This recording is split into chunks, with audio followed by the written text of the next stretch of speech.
네,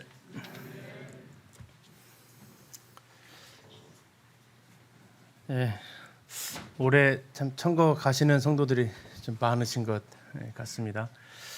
아무튼 우리가 또 있는 곳은 달라도 주님 안에서 함께 교제할 수 있어서 감사가 되고요.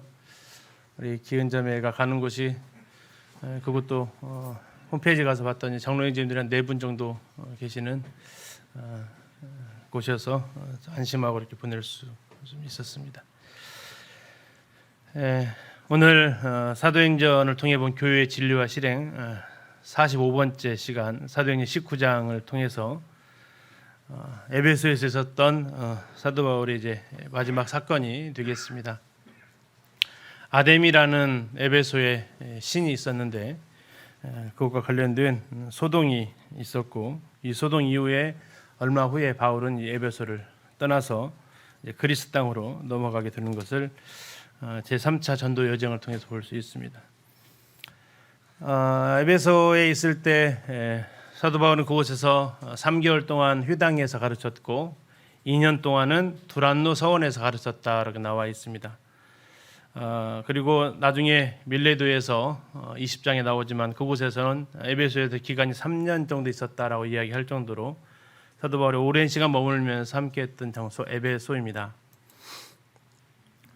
지난달에 바울이 에베소에서 일어났던 일들을 같이 살펴보았죠.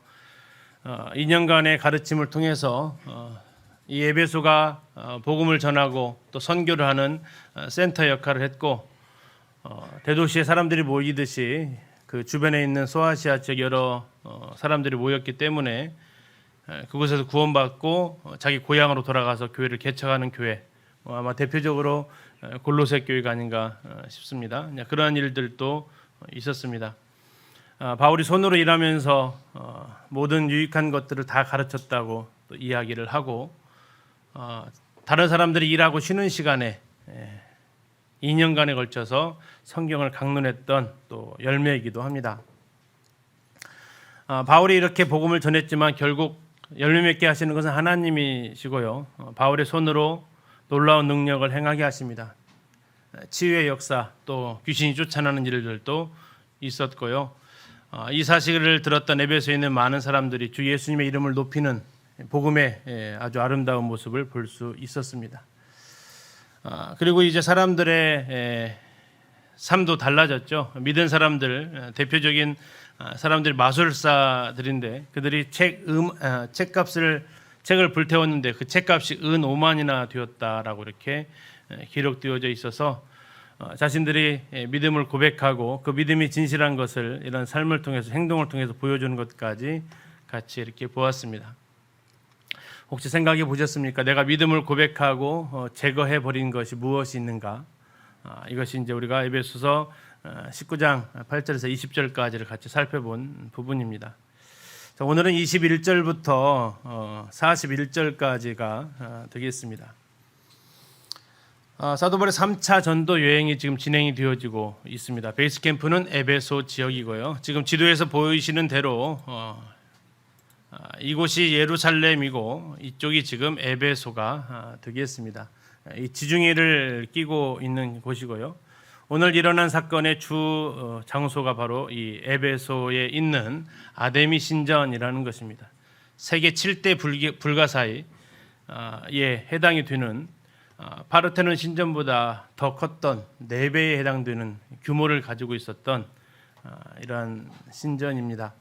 자, 21절 말씀부터 좀 살펴보도록 하겠습니다. 자, 이 일이 있은 후에 은 5만이나 되는 책을 마술사들이 불태운 그 일 후입니다. 이 일이 있은 후에 바울이 마게도냐와 아가야를 거쳐서 예루살렘에 가기로 작정하여 이르되 내가 거기 갔다가 후에 로마도 보아야 하리라 하고 자기를 돕는 사람 중에서 디모데와 에라스도 2사람을 마게도냐로 보내고 자기는 아시아에 얼마 동안 더 있으니라. 아시아에 있었다는 얘기는 에베소에 있었다는 얘기입니다. 자, 이 일이 있으니 바울이 계획을 세운다고 나와 있습니다. 무슨 계획을 세우냐면 로마를 보아야겠다라는 계획을 세웁니다. 로마를 보아야겠다.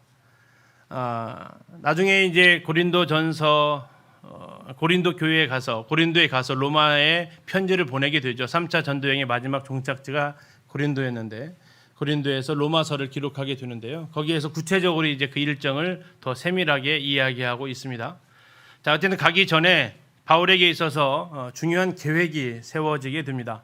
로마도 보아야 하리라. 우리 성경에서는 빠진 그 원문의 해석이 빠져 있는데요. 엔토프티우마티라는 이 헬라어가 우리 번역 성경에 이제 빠져 있는데 그 단어 뜻을 말하면 영으로라는 겁니다. 바울이 계획을 세웠는데 마게도냐와 아가야를 거쳐서 예루살렘에 가기로 작정했다가 나오죠. 이건 육신적인 작정이 아니고 영으로 인도함을 받는 작정이라는 겁니다. 사도 바울은 2차 전도여행을 통해서 그의 전도여행의 걸음을 인도하시는 분이 하나님이시라는 것을 그가 경험하게 되죠. 그렇게 에베소에서 복음을 전하고 싶었지만 성령께서 계속해서 막으셔가지고 결국 2차 전도여행이 유럽 땅으로 건너가게 되는데 그 이후에 더 아마 사도 바울은 하나님의 영으로 인도함을 받는 것에 더 중요하게 생각을 했을 겁니다. 그래서 그는 예루살렘으로 가기로 작정을 하는데 자기 계획을 세운 게 아니라 성령에 의해서 그가 계획을 세웠다라고 이야기를 합니다. 자, 그리고 이제 더 나아가서 성령님에 의해서 작정을 한 다음에 그리고 끝나는 게 아니라 그가 계획을 세웁니다. 22절에 보면 자기를 돕는 사람 중에서 디모데와 에라스도 두 사람을 마게도냐로 보내고 이렇게 나와 있죠. 계획을 차근차근 실행해 나가는 모습을 볼 수 있습니다. 자, 혹시 기억하십니까? 이 에베소에 바울보다 더 먼저 사역을 했던 두 사람이 있습니다. 기억나시나요? 부부였습니다. 예, 아굴라와 브리스길라 부부가 있었습니다. 그리고 이 시점으로 계산을 해보면 사도 바울이 고린도에 가서 로마서를 기록을 하거든요. 그곳에 로마서를 기록을 할 때 이미 아굴라와 브리스길라는 로마에 가 있었어요. 그리고 그곳에서 자기 가정을 열어서 교회를 이미 오픈하고 있었습니다. 그러면 지금 이 에베소에 아굴라와 브리스길라 이름이 안 나오는 이유는 지금 이미 바울이 로마로 가기도 전에 이미 그 부부는 로마에 가 있는 것으로 보는 것이 순서적으로 시간적으로도 맞습니다. 로마도 보아야 하리라 했는데 아마도 에베소에서 아굴라 브리스길라 부부가 먼저 정착해서 그곳에서 복음을 전할 수 있도록 기반을 다져놓았듯이 그들은 로마에 가서 또 이렇게 그 일들을 하고 있었음을 볼 수 있습니다. 자, 아무튼 이런 가운데에서 로마로 다시 돌아가는 것은 사도행 18장에서 글라우디오 황제가 로마에서 유대인들을 다 추방을 했었잖아요. 사도행 18장에 그 내용이 나와 있습니다. 그런데 그 부분에 대해서 다시 돌아가도 좋다라는 명령이 있어야 돌아갈 수 있는데 이때가 언제냐면 그 명령을 내렸던 글라우디우스 황제가 죽은 이후입니다. 글라우디우스 황제가 AD 54년까지 이렇게 죽게 되는데 그의 그 아내가 보통 그 세계 역사에서는 그 황제를 죽인 것으로 나옵니다. 로마 황제의 가계사는 너무나도 복잡합니다. 왕후를 남편을 죽인 이유는 자기 아들을 황제로 즉위시키기 위한 그런 계획 가운데 있었는데요. 아무튼 이런 가운데에서 이 로마에 다시 돌아갈 수 있었다라는 그런 배경을 우리가 이해할 수 있고요. 그래서 하나님께서 사도 바울의 마음 가운데 로마를 가야 된다라는 부담감을 주셨다면 그가 이제 할 수 있는 것은 그가 계획을 세우면서 하나님 인도하심을 구했다라는 거고 그는 아굴라와 브리스길라를 여기 본문에 나와 있지 않지만 흐름상으로 먼저 로마로 보냈고 또 22절에 자기를 돕는 사람 디모데와 에라스도는 또 마게도냐를 보내서 앞으로 그가 또 마게도냐에 갈 거거든요. 이러한 계획을 쭉 실행으로 옮기는 것을 볼 수 있습니다. 특별히 22절에서 자기를 돕는 사람 디모데와 에라스도 두 사람을 들고 있는데 여기에서 돕는 사람이라는 뜻은 섬기는 사람, 특별히 식사 시중을 들고 또 음료를 제공하는 이러한 일을 하는 사람 앞에 사용되었던 단어들입니다. 그러니까 바울이 선교할 수 있도록 디모데와 에라스도가 이렇게 식사 준비해주고 허드렛 일 도와주면서 바울을 선교할 수 있도록 해줬던 거죠. 21절, 22절을 보면서 에베소에 있으면서 그의 몸은 에베소에 있습니다. 그러나 그의 마음은 에베소에 머물러 있는 게 아니고 어디로 가 있습니까? 예루살렘과 로마에까지 그의 마음이 향해 있었다라는 겁니다. 그리고 그 일들을 하나님의 인도하심 가운데서 분별하게 됐고 그 분별하심을 알았을 때 그는 한 걸음 한 걸음씩 계획을 움직여가는 것을 볼 수 있습니다. 21절 22절을 보면서 이게 바로 사명을 받은 사람의 삶의 모습이다라는 겁니다. 우리에게 주어진 환경, 하나님께서 인도하시는 환경 가운데 우리가 머물 수 있습니다. 그러나 그곳에서 하나님의 걸음의 인도하심을 구하게 되고 우리는 그곳에서 하나님의 뜻을 발견하게 되면 하나님의 뜻 가운데서 한 걸음 한 걸음 발길을 옮겨갈 수 있다라는 거죠. 2년 넘게 머물렀던 이곳에서 아마 에베소 성도들은 바울이 떠난다라는 것은 생각도 못하고 있을지도 모릅니다. 늘 우리랑 같이 있을 것 같은 사람으로 생각할 수도 있었겠지만 바울은 그곳에서 떠나서 하나님의 마음이 가 있는 로마까지 움직여서 하는 것입니다. 가끔씩 교회 학교를 이렇게 하다 보면 교사들이 이런 얘기를 합니다. 이게 하나님께서 나에게 맡기신 사명인지 아닌지를 모르겠다고. 그런 고민들을 아마 많은 우리 청년들도 할 것 같은데요. 가장 쉬운 구별법이 한 가지 있습니다. 그 구별법은 뭐겠습니까? 그 일을 시켜서 하느냐 아니면 눈에 보여서 하느냐입니다. 사명자는요 시켜서 하지 않습니다. 그 일이 눈에 보통 보입니다. 어른들 가끔 이런 얘기해요. 일이 눈에 보이는 사람이 있어요. 예. 그래서 교회에서도 가끔씩 보이시지 않아요? 여기 이게 신발이 이렇게 어질러 있어요. 그럼 그거 누가 해야 돼요? 내가 하면 돼요. 왜 그것이 내 눈에 자꾸 띄게 하시는 것은 하나님께 나에게 하시라는 음성이라고 생각하시면 돼요. 왜 이렇게 신발 정리하는 사람도 없어? 한탄하시지 마시고 주님이 나에게 보이셨으면 내가 움직이시면 되는 거죠. 시켜서 하는 사람은요 시킬 때만 해요. 그러나 사명자는 하나님께서 그 마음에 주시는 그 부담으로 움직여가는 그런 삶을 살아간다라는 겁니다. 그래서 주일학교 교사들 이것 좀 해야 되겠다라는 그런 생각을 하나님께서 계속해서 주시는 분들이 계세요. 그러면 그건 아마도 하나님께서 그에게 그 일들을 맡기신 걸 겁니다. 그런데 도저히 그게 안 보이고 자꾸 나는 안 보이는데 자꾸 그런 것들이 보이는 분들이 시키면 나는 그 일을 충성스럽게 일단 동역하다 보면 저 디모데와 에라스도처럼 돕는 사람으로 있다 보면 어느 순간 그 사역을 이제 맡겨서 감당할 때도 오게 되겠습니다. 아무튼 이런 가운데에서 이제 사건이 23절부터 전환되어지고 오늘의 가장 핵심되는 사건이 바로 이 부분부터 시작이 되겠습니다. 지금 보이는 이 사람 이름이 뭘까요? 5글자 파란색 글씨로 써 있습니다. 한번 읽어보실래요? 시작. 이름이 어떻게 쉬우신가요? 잘 안 돌아가시죠? 데메드리오라는 사람입니다. 자, 23절 보니까 그때쯤 되어서 이 도, 하나님의 복음을 전하는 십자가의 도죠. 이 도로 말미암아서 에베소에서 적지 않은 소동이 있었다. 적지 않다라는 얘기는 많은 소동이 있었다라는 얘기입니다. 근데 그 원인은 이 도였다. 이 메시지가 문제가 있는 게 아니라 이 메시지를 받아들인 사람들의 행동을 통해서 이 에베소 마을이 시끄러워졌다라는 겁니다. 자, 그것이 무슨 일인지 24절 얘기하고 있죠. 즉 하면서요. 자, 데메드리오라 하는 어떤 은장색이 은으로 아데미의 신상 모형을 만들어서 직공들에게 적지 않은 벌이를 하게 했다라고 나옵니다. 우리 개역 한글에서는요, 이 노란색으로 쳐진 부분이 신상 모형이 아니고 은감실로 나와 있습니다. 아데미 은감실. 은감실이 뭐냐면 지금 보이시는 저 모습입니다. 저겁니다. 조그마한 신전 모형이에요. 조그마한 신전 모형에 저기에다가 이제 아데미를 딱 세워놓으면은 아데미의 은감실이 되는 겁니다. 이 아데미의 저기에다가 이렇게 집집마다 수호신처럼 세워놓는 겁니다. 에베소의 주신이기 때문에 그래요. 혹시 기억나십니까? 예전에 제주도만 가면 사오는 게 있었습니다. 도라로방 혹시 집에도 혹시 갖고 계세요? 네, 있으면 별로 치우시면 좋습니다. 네, 그것이 그쪽 지역의 우상이었거든요. 네. 그냥 왜 기념품으로 우리는 그냥 사온 거잖아요. 그러나 그들은 기념품이 아니었던 거죠. 이 아데미 에베소에 가면 사람들은 의뢰 저걸 사와요. 거기에 가장 특산품이니까. 그리고 저걸로 인해서 많은 수입이 있었다라는 얘기입니다. 적지 않은 벌이를 했다라는 거예요. 그래서 가정신에 그냥 가정의 하나의 장식품처럼 쭉 진열을 해놓는데 보통 그런 거 하나만 가져와요. 사이즈별로 사오죠 또. 그러면서 재료별로 사오고 그러면서 이렇게 매년 이곳에서 봄에 아데미 축제를 하거든요. 그럼 사람들이 와서 이것을 팔기 때문에 이것으로 인해서 많은 수입을 얻었다라는 겁니다. 근데 문제는 뭐냐? 바울이 이것을 산통을 깨버렸다라는 겁니다. 자, 이것의 이제 확대된 모형이 지금 이렇게 생겼습니다. 이제 복원된 모형인데요. 뭐 이 미니어처럼 생겼지만 저게 사이즈가 축구장보다 넓습니다. 전주 월드컵 축구장 가보셨나요? 그 축구장보다 넓이가 더 넓어요. 길이가 100m가 넘습니다. 기둥이 어마어마하게 큽니다.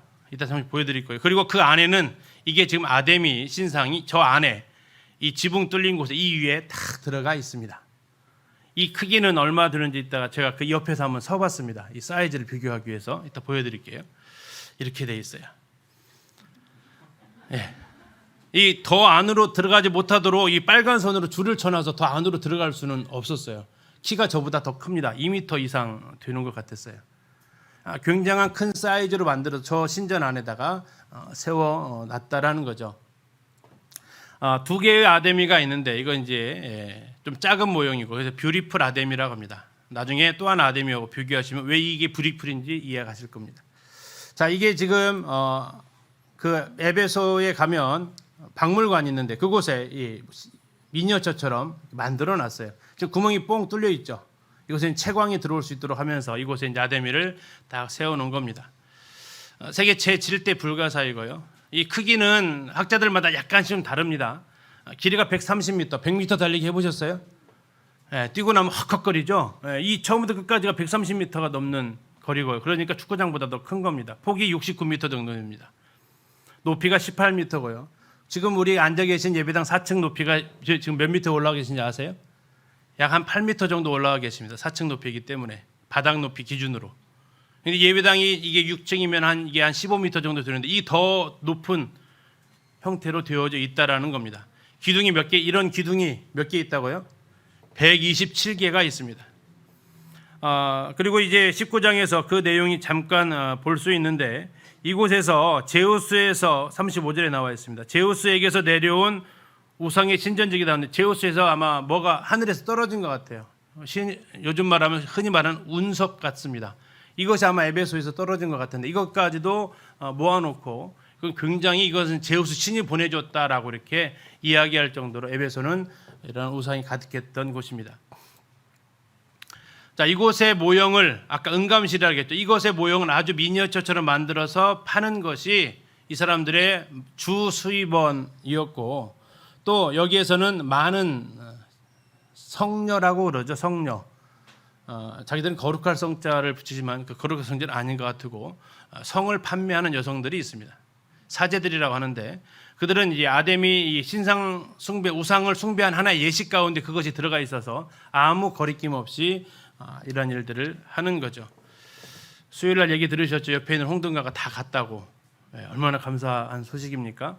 자, 근데 저것은 불법이니까 저렇게 다 갔잖아요. 근데 당시에 에베소는요, 저것이 불법이 아니고 매우 합법적이고 장려되는 산업이었다라는 겁니다. 저 이 신전 안에서 먹고 있는데 지금 저것이 어떻게 됐냐면요, 이렇게 돼 버렸어요. 이게 그 유적터 가서 찍은 겁니다. 127개의 기둥이 있는데 지금 뭐밖에 안 남았다고요? 한 개 남았습니다. 이거 한 개. 한 개 남았는데 이 한 개도 원형한 것이 아니라 주변에 주워가지고 이렇게 조립해가지고 하나 남아놓고요. 126개나 되는 것은 다 어디 갔을까요?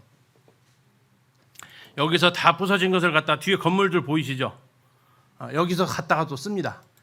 돈만 돌고 돌아서 돈이 아니고요. 돌도 돌고 돌아서 돌이래요. 그래서 이런 자재를 갖다가 이렇게 여러 건물들을 하면서 없어요. 이 자체가. 자, 이런 일들이 벌어졌고 이것은 이제 또 가면 하나 좀 재밌는 이야기를 들려주던데 자, 이것은 이 부서지기 전에 한 번에 더 큰 순환을 겪습니다. 그것은 이제 알렉산더 대왕 그 시절에 있었던 하나의 사례인데요. 우리나라 남대문 숭례문 불탄 적이 있었죠. 그 왜 불났죠, 그 사람이? 왜 불을 냈죠, 그 사람이? 인터뷰 혹시 들은 거 기억나세요? 기억 안 나서 하도 오래돼가지고요. 유명해지고 싶어서 그랬다겠어요. 유명해지고 싶어서 사람들에게 자기를 알리고 싶어서. 그런데 초가집 불태우고 기와집 하나 불태우면 사람들이 안 알아주잖아요. 뉴스도 잘 안 나와요. 뭘 불태워야 뉴스가 나와요? 국보 정도는 태우니까 불시즌 나오는데 그래서 그걸 태웠다는 거 아닙니까? 불장난을 거기서 했다는 거 아니에요. 자, 이것도 이제 비슷한 사례예요. 이 아데미 신전 127개의 기둥이 있는 그것을 갖다가 어떤 사람이 불을 질러 버렸어요. 왜 불을 질렀냐 했더니 역사에 내 이름을 남기고 싶다. 이름도 남기는 것도 참 질이 다르잖아요. 그런데 자기 이름을 남기고 싶다 해서 여기다 불을 질러 버립니다. 자기 다 대리석으로 만든 거예요. 대리석의 특징은 뭐냐면 1000도 이상 가면 이게 녹아내립니다. 네. 대리석의 특징은 돌인데 녹아내려요. 그래가지고 그 아데미 신전이 다 녹아내려져 버린 거예요. 그랬더니 이제 이 아데미 신전이 바울이 이르기 전에 있었던 일입니다. 사람들한테 웃음거리가 됐어요. 야, 니네 신은 무슨 신이길래 자기 집도 못 지키냐? 비웃은 거죠. 그러니까 이제 이 아데미 신전에서 일하던 그 사제들이 핑계를 댄 겁니다. 우리 신이 잠시 외출했었다. 아니 무슨 외출을 얼마나 멀리 했까니 자기 집 타는 줄도 모르냐? 사실 우리 신이 그날 외출했는데 생일잔치에 갔다. 그 생일잔치가 누구냐 생일잔치냐면 알렉산더 대왕의 태어난 날이다라는 거예요. 마치 그 이제 두 개가 비슷한 것 같습니다. 그렇게 해서 이제 이 사실을 듣고 알렉산더가 여기를 정복하러 왔을 때 이 이야기를 해주는 겁니다. 그래서 우리 신이 당신 생일잔치에 갔다가 이렇게 집이 불타버렸습니다라고 하는 거죠. 그랬더니 알렉산더가 뭐라고 했겠어요? 통 큰 알렉산더가 그럼 내가 지어주겠다 그랬어요. 내가 지어주겠다. 이 에베소 사람들의 반응이 어땠을까요? 명언을 남깁니다. 무슨 말을 남기냐면요. 아니 신이 무슨 다른 신을 위해서 신전을 짓습니까? 라고 했어요. 뭐라고요? 신이 무슨 다른 신을 위해서 신전을 짓습니까? 지금 알렉산더한테 지금 뭐라고 얘기한 거죠? 당신은 신이라고 높여준 거예요. 네. 알렉산더 당신 신과 같은 존재인데 그 신이 무슨 신전을 짓습니까? 우리가 지어야죠. 자, 그 얘기를 들은 알렉산더가 어땠을까요? 매우 기분이 좋은 거죠. 그래가지고 알았어. 그럼 너희들이 짓긴 짓되 너희들은 모든 세금 면제. 그래가지고 이 에베소가 그런 이제 경제적으로 부유할 수 있었다. 이런 사건이 있었는데 그때 한번 불타버렸는데 나중에 이제 바울 이후에 바울은 온전한 건물을 받습니다. 이후에는 이제 전쟁이 나가지고 무너진 거죠. 자, 매년 5월이 되면 이곳에서 아데미 축제가 벌어지는데 아까 뷰티풀 아데미 그 신전에 있었던 아데미 신상 보셨죠? 그리고 이곳은 이제 도청이라고 생각하시면 됩니다. 사도행 19장에 서기장이 있다 보십니다. 그 사람이 근무하던 곳이에요. 자, 이곳에 뭐가 있었냐면 아데미의 신상실이 있습니다. 신상을 또 하나 있어요. 자, 이 신상을 모아놓은 곳인데 이제 서기장이라는 인물이 이따 19장에서 볼 겁니다. 서기장 나오는데 그 옆에 이렇게 신상실이 있어요. 자, 아까랑 좀 다르죠? 그죠? 자, 이것이 이제 사이즈가 아까보다 더 큽니다. 그래서 이것의 별명은 그레이트 아데미입니다. 더 크다고 해서 붙여진 겁니다. 자, 사이즈 다시 한번 비교해 보시죠. 이렇게 다릅니다. 그래서 오른쪽에 있는 아데미를 가리켜서 무슨 아데미냐면 뷰티풀 아데미, 왼쪽에 있는 아데미를 가리켜서 크다 해서 그레이트 아데미 이렇게 이름을 지으면서 저 두 신이 신전에 있던 뷰티풀 아데미하고 이쪽 관청에 있었던 그레이트 아데미가 딱 만나는 겁니다. 그리고 이제 퍼레이드를 쫙 행진을 하는 것이 아데미 축제예요. 그리고 그 앞뒤로 이제 그 사제들이 따르면서 축하 공연을 하는 거죠. 근데 이제 이것은 이게 좀 섞인 거고 원래는 이렇게 생겼어요. 어떻게 신같이 보이십니까? 좀 흉측하죠. 풍요의 신입니다. 키벨레라는 이 당시 에베소의 토속 신입니다. 그것이 시간이 지나면서 이렇게 바뀌고요. 이렇게 해서 여기까지 가요. 이게 지금 관청에 있었던 그레이트 아데미인데 그 머리 위에는 바벨론을 상징하는 성을 가지고 있습니다. 이 모든 신의 뿌리가 바벨론이거든요. 바벨론에서부터 모든 우상들이 다 왔고 저 아데나가 이 아데미가 로마로 가면 다이아나 신이 됩니다. 예, 이런 이 여신에 대한 것이 쭉 이어지는 곳이 바벨론이기 때문에 그 머리에 저런 형상이 있고요. 이 안에 지금 어떤 사람들은 여인의 가슴이라고 하고 어떤 사람들은 소의 고환이라고도 합니다. 뭐같이 생겼습니까? 예, 그건 이제 알아서 계란같이 생겼나요? 자, 이제 알아서 판단하시고 이 전부 다 풍요의 상징을 표현하고 있습니다.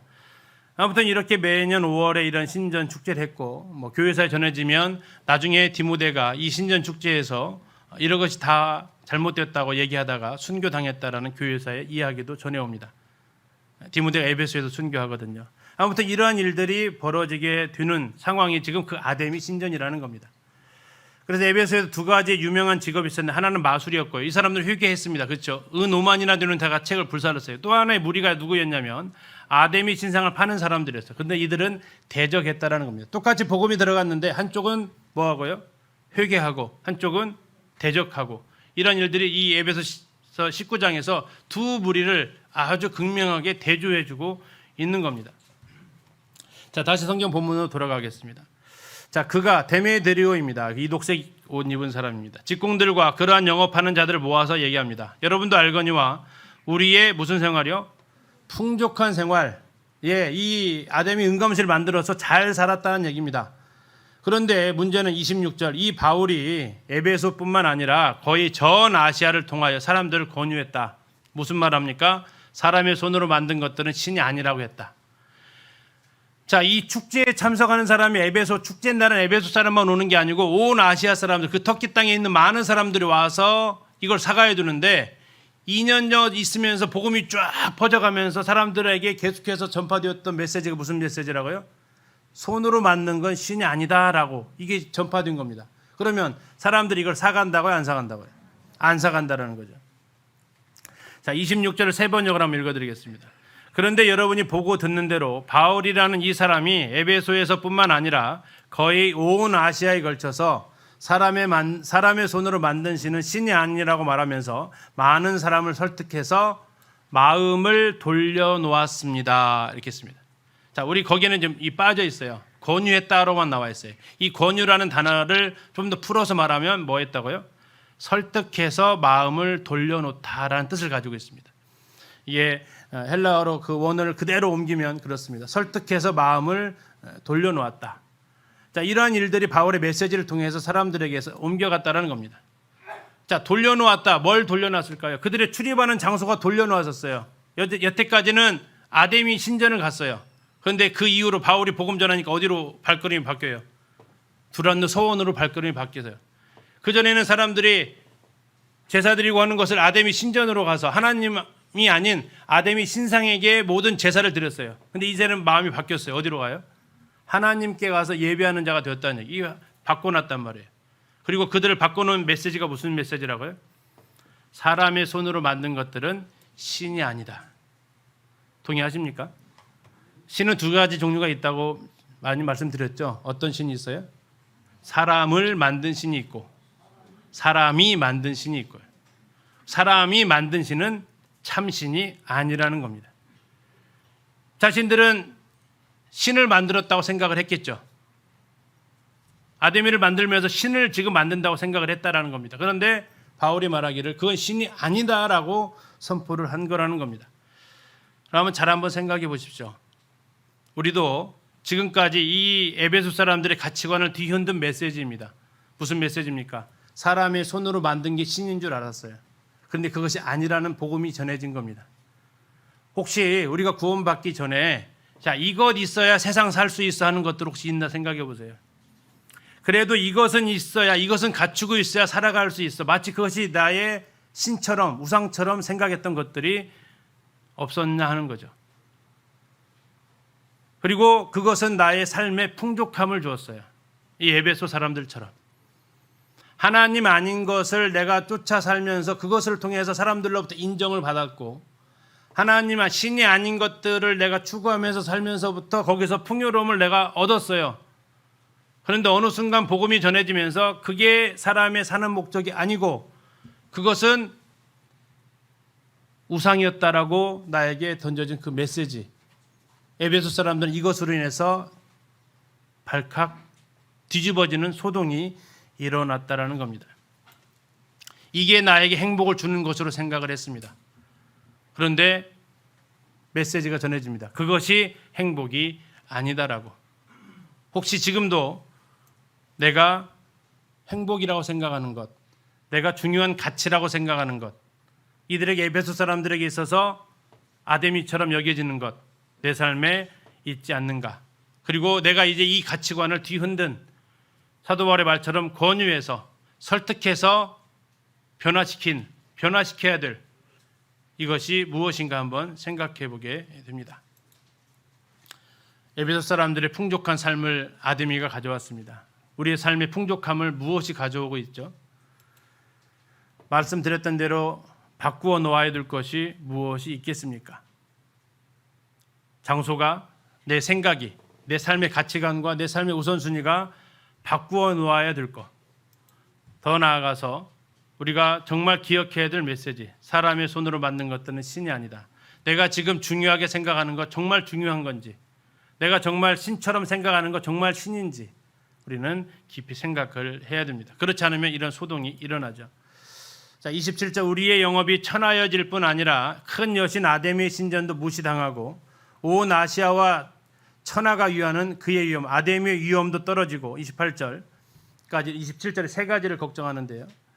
자, 이렇게 오늘날 우리가 구원받기 전에 중요하게 생각했던 것들이 구원받은 이후에는 이제 이건 아무것도 아닌 것으로 달라져야 된다는 겁니다. 28절에 그들이 이렇게 얘기합니다. 그들이 이 말을 듣고 분노가 가득해서 외칩니다. 뭐라고 외칩니까? 크다 에베소 사람의 아데미여. 이것은 아데미 축제 때 그들이 부르짖었던 기도문이었습니다. 행렬이 쭉 진행되어 갈 때 뒤따라가면서 외쳤던 구호였어요. 크다 에베소 사람의 아데미여, 크다 에베소 사람의 아데미여. 그런데 바울이 복음이 전하면서 이 내용이 완전히 뒤집어진 거예요. 아데미가 아무것도 아닌 것이 되어져 버린 겁니다. 혹 이 말씀을 보면서 오늘날 나의 아데미가 혹시 있지 않으십니까? 오늘날 뭐 아데미 때문에 대한민국이 시끄러울 일은 없어요. 오늘 아데미 때문에 내 삶에 영향을 줄 일은 없어요. 그러나 아데미 역할을 하는 것은 우리의 삶에 여전히 있을 수 있다라는 겁니다. 그게 뭡니까? 에베소 사람들 말했던 것처럼 내가 크게 생각하는 것, 내가 중요하게 생각하는 것, 내가 가치 있게 생각하는 것, 이것은 위험이 있다라고 생각하는 것, 이 정도는 있어야 인정받는다라고 생각하는 것, 하나님 말고 그 자리를 대체하려고 하는 것. 그러면서 우리의 삶 속에서, 우리의 속에서 메시지가 터져 나오는 거죠. 뭐라고요? 크다 나의 직업이요, 크다 나의 집이요, 크다 나의 자녀요. 무엇이 저 아데미를 빼고 집어넣을 수 있는 단어가 혹 나에게서 일어나고 있는가 하는 것입니다. 오늘날 우리는 정말 무엇이 크다라고 말하고 있는가 하는 것입니다. 복음은 이제까지 우리가 가치 있다고 여기던 것들을 무시하게 만드는 힘이 있습니다. 더 이상 아데미는 그리스도인들에게 신이 아니었습니다.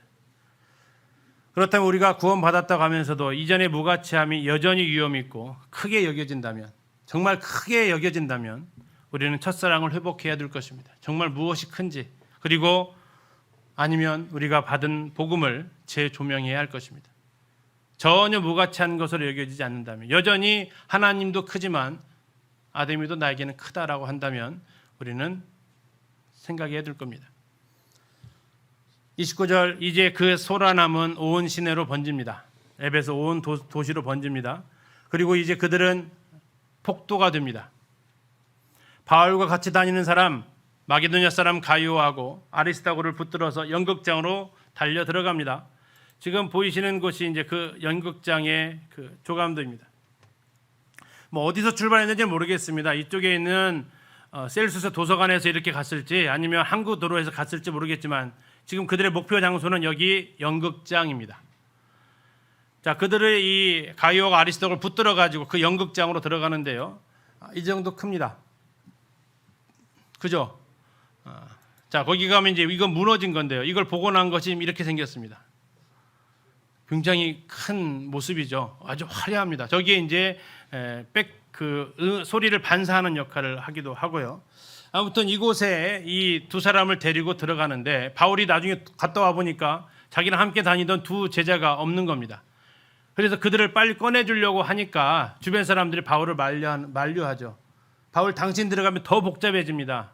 참으십시오 하면서 바울이 들어가려고 했지만 31절에 보니까 30절에서는 제자들이 말리고 31절에서는 아시아의 관원들이 말립니다.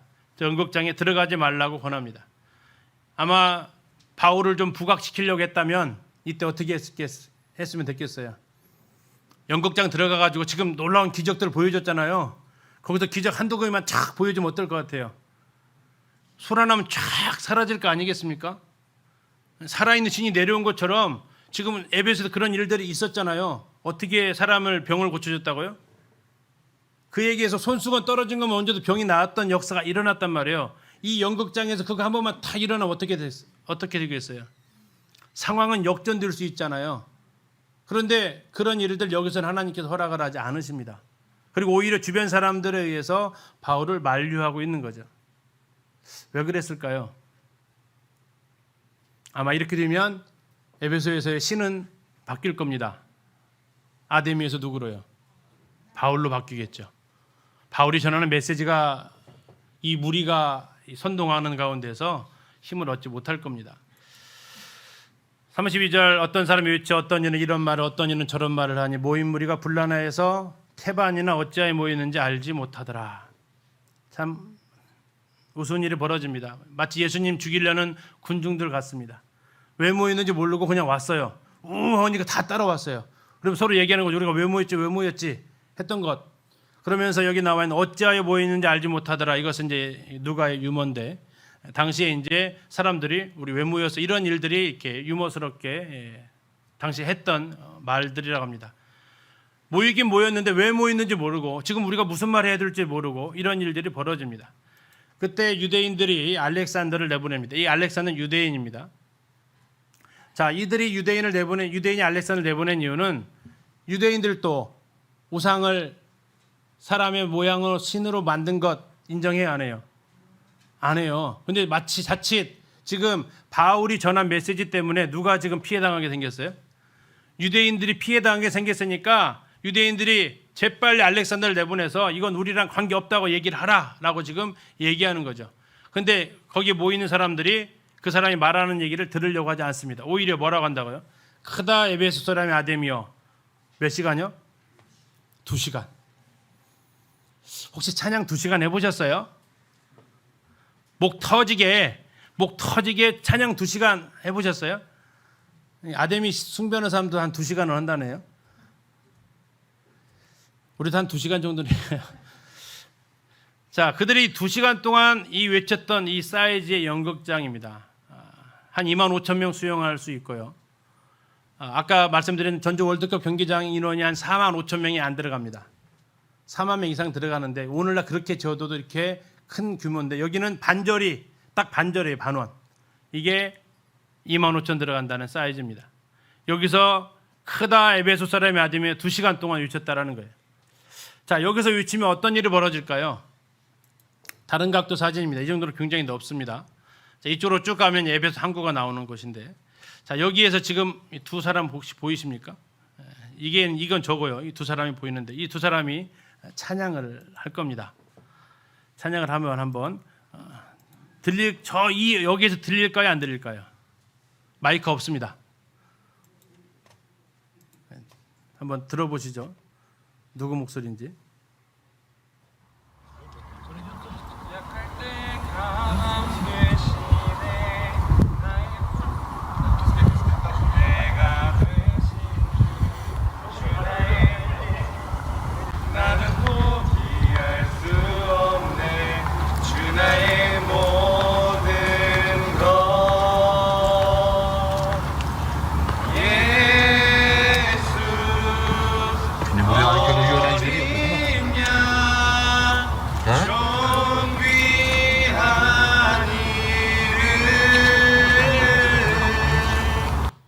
자, 누군지 아시겠어요?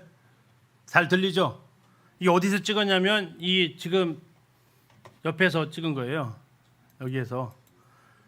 네, 여기서 찍은 영상이 여기서. 이 거리가 한 30m 됩니다.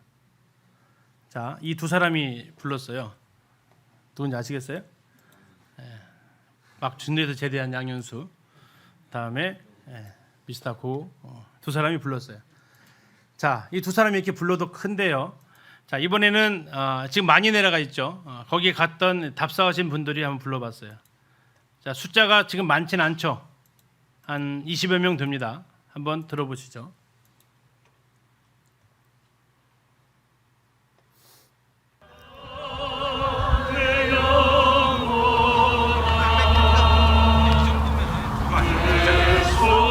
같은 장소에서 찍었습니다.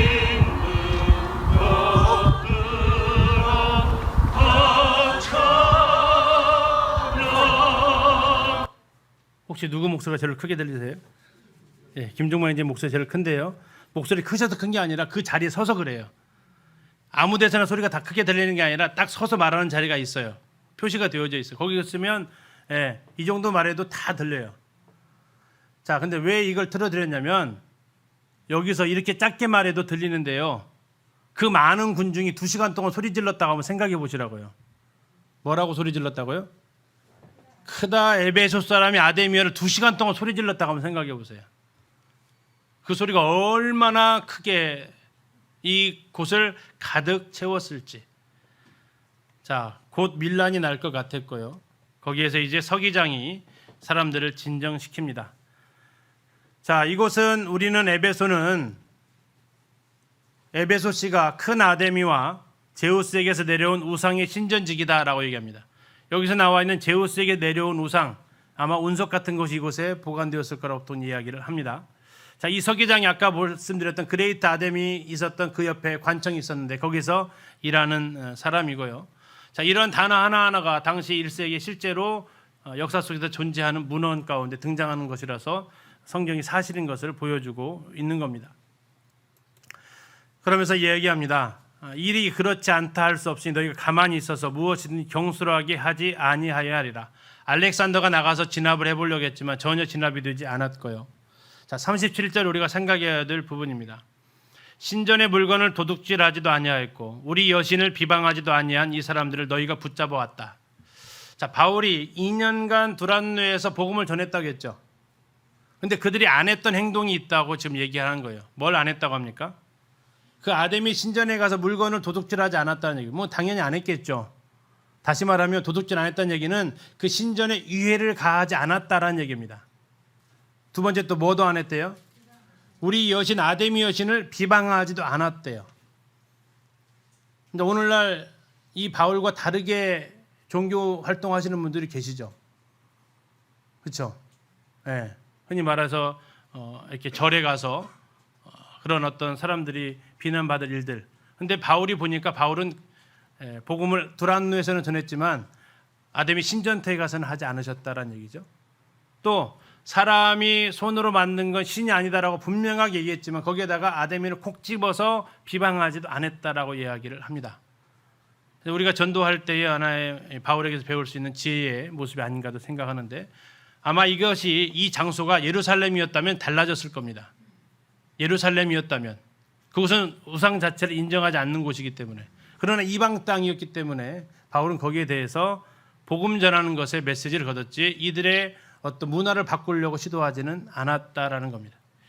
자, 아무튼 이렇게 되면서 이 데메드리오 고발한 이것에 대해서 여기서 소란스럽게 하지 말고 정식으로 재판을 청구하라라고 합니다. 여기 39전에 정식으로 민회에서 결정하라고 했는데 이 민회라는 단어에 쓰여진 단어가 에클레시아가 쏘입니다. 예, 당시에 교회라는 단어가 사람들이 모인 무리를 지칭하는 데로 쓰였다라는 것을 보여주는 단어이기도 물론 하고요. 결국 이 사람들은 어떻게 됩니까? 이것은 불법 집회라고 서기장이 선언을 하게 되고요. 그리고 그들은 흩어집니다. 왜 온 줄 모르고 온 사람이 태반이나 됐고 정작 중요한 것은 아데미는 여기에 나타나지도 않은 것 같아요. 아데미가 여기에 대해서 뭐 반론해야 되는데 전혀 등장하지 않습니다. 오늘 이제 마무리를 하면서 아데미 소동 바울의 사명을 생각을 해봅니다. 성령 인도하심을 받고 다음에 교육해서 한 걸음씩 나아가는 사람입니다. 하나님께서 나에게 맡기신 일들 그것이 내 눈에 자꾸 보이고 내 마음에 쓰이면 하나님께서 나에게 맡겨주신 일이다라고 생각하시면 좋겠습니다. 그리고 또 하나 꼭 생각해 봤으면 하는 거 소동이 일어났다라는 겁니다.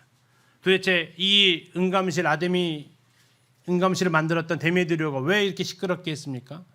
사람들의 삶이 바뀌었기 때문에 그렇습니다. 왜 그 사람들의 삶이 바뀝니까? 하나님의 메시지가 전해지면서 그들은 옮겨져 버렸어요. 가치관이 옮겨져 버렸어요. 신앙의 자세가, 삶의 자세가 바뀌어져 버렸어요. 에베소 아데미 소동이 일어나기 전에 무슨 소동이 먼저 일어났냐면 믿는 성도들 안에서 내적 소동이 먼저 일어난 겁니다. 성도들 안에서 일어난 내적 소동이 내 주변 사람을 바꿔놓기 시작한다는 겁니다. 너 예전에는 안 그랬잖아. 혹시 구원받고 그 얘기 들어보셨나요? 너 왜 이렇게 흔히 말하는 너 왜 이렇게 재미없는 사람이 돼버렸어? 혹시 그런 얘기 들어보셨나요? 그런 일들이 당연하게 일어나야 내 주변에 있는 사람들이 소동이 일어난다는 얘기예요. 내가 구원받고 난 이후에도 내가 전혀 그러한 소동이 내 속에서 내적 갈등이 일어나지 않았다면 주변에서는 아무 일 없겠죠. 너 왜 갑자기 예수쟁이 됐어? 이런 얘기 들어보셨냐고요. 내적 소동이 일어났을 때 주변은 시끄러워지게 생각합니다. 여태까지도 그런 말 한 적이 없잖아. 그렇게 살아본 적이 없잖아 하면서 이야기를 한다라는 거죠. 우리의 삶에서 내 안에서 소동이 일어나야 우리 주변에서 소동이 일어납니다. 혹 주변에서 소동이 일어날까 봐 내적 소동을 감추시는 거 계시는 않으십니까? 자연스러운 겁니다. 감출 수가 없는 거예요. 그래서 내가 구원받은 거, 내가 하나님을 이제 드디어 섬기는 것은 내 주변 사람들에게 소동을 일으켜야 돼요. 첫째는 누구에게요? 가족들에게. 너 예수님 믿더니 달라졌다.